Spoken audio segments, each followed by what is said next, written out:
हम मीनू झा गोर लगै छी समस्त मिथिलावासी के। सामाक विदाई के शुभ अवसर पर में एकटा समदाउन लऽ कऽ उपस्थित छी। संग दऽ रहल श्रीमती ललिता झा। धन्यवाद। जय मिथिला, जय मैथिली।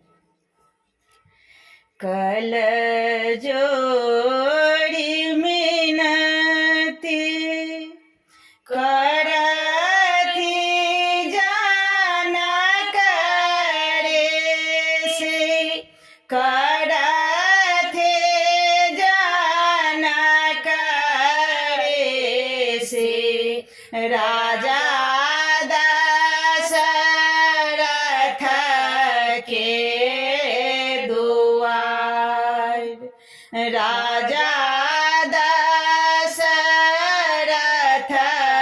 के दुआर। आए सीता दाए सासुर जेते,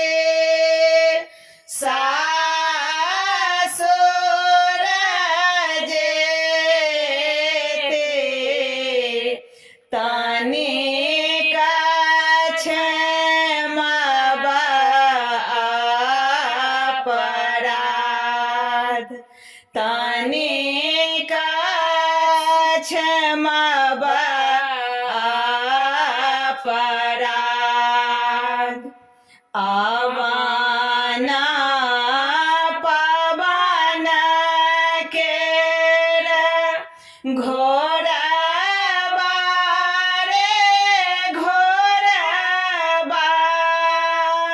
घोड़बा रे घोड़बा,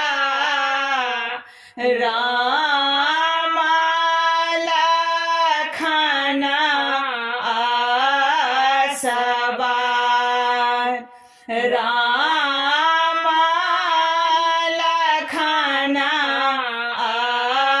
असवार।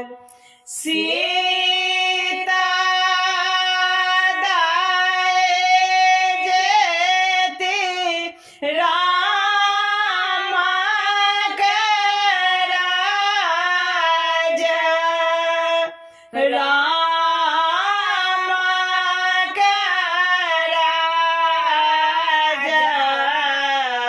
सोना भेल गृह हमार, सोना भेल गृह हमार। भनहि विद्यापति कहल समदनिया, गाओल समदनिया,